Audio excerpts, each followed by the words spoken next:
Hey folks, welcome back to another Riao Talks. I know it's been a while, but for a long time I couldn't gather my thoughts into words for a cohesive message to say to you all. For those of you that are new, my name is Riao, or Riao Draws, a digital artist that focuses on animals and creature art. I also stream my art live on Twitch, where you can find in the description below. So it's the new year, and you know what that means. New resolutions. For some of us, this is great. It gives us goals to look forward to and strive for. For others, it fills us with a sense of dread and what we didn't accomplish the year before, and how that cycle will repeat. I'm one of those people that never make New Year's resolutions because I've never been able to follow through. The holidays are usually a fairly rough mental time for me, so I try to reduce my stress levels as much as possible.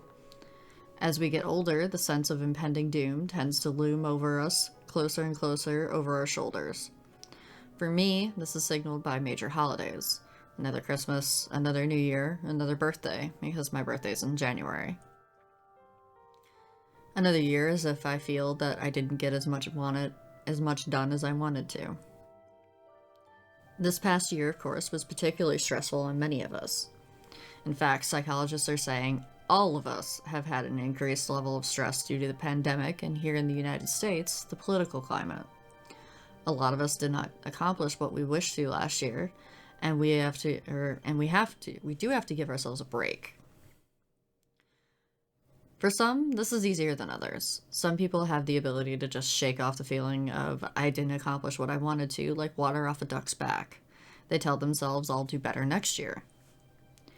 The problem for some of us is we live in a state where we feel the years left to us have gotten shorter as a near physical thing. It actually goes hand in hand with people regretting that they didn't start art sooner because they wasted all that time.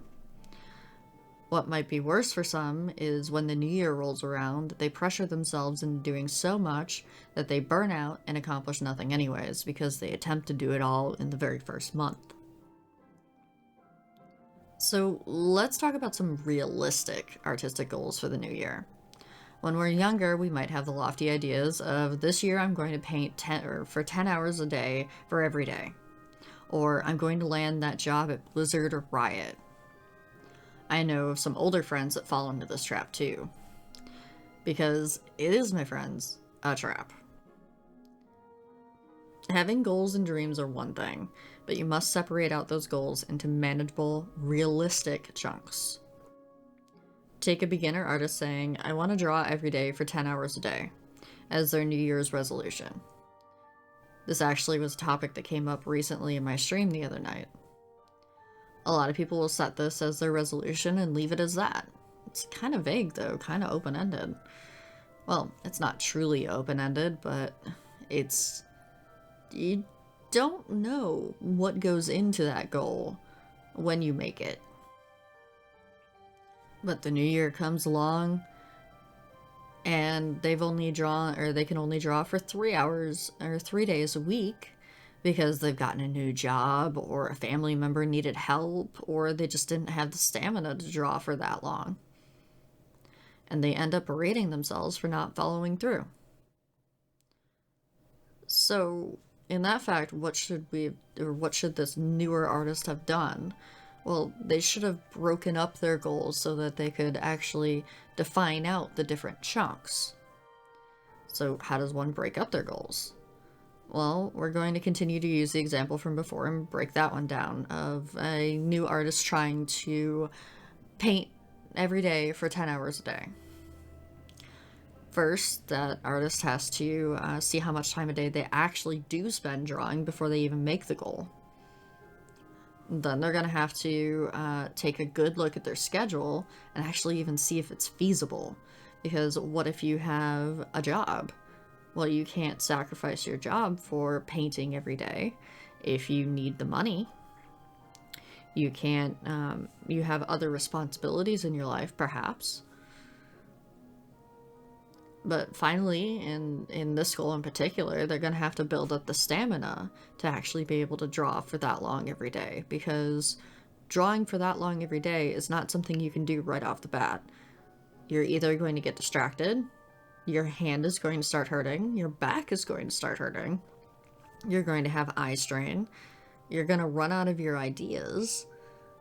Or you're not going to have a piece that's big enough to work on. Or even worse, you're going to hate the piece you're working on.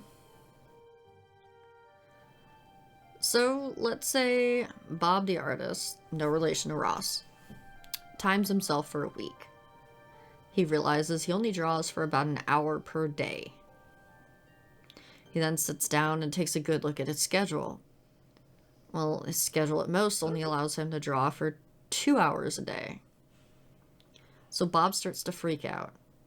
He completely abandons his New Year's resolution and is absolutely unhappy with himself because he's already considered himself a failure for not being able to make that New Year's resolution goal.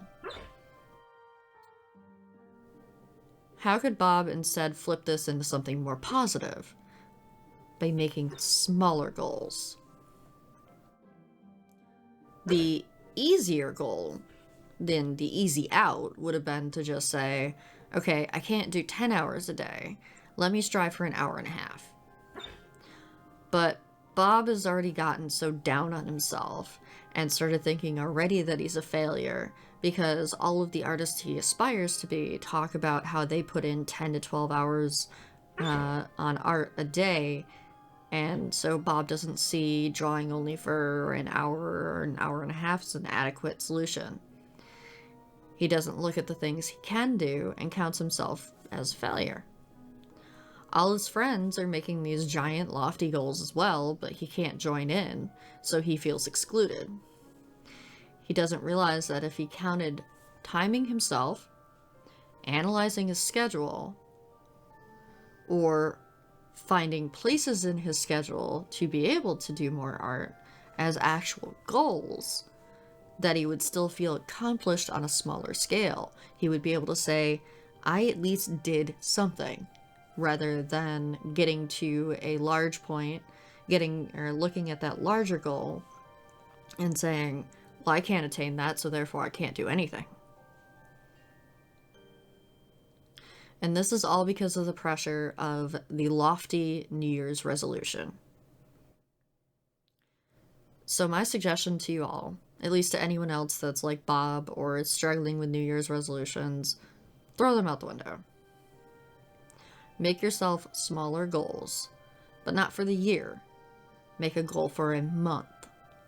Say in the month of January, I will time myself on my paintings to see how long I actually spend painting.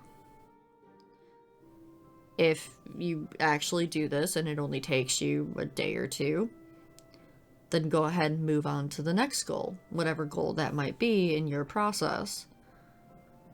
And this is after giving yourself a small break as a reward for accomplishing that first goal. Because sometimes accomplishing the goal itself doesn't feel like much of a reward. It feels like now I just have more work on top of myself.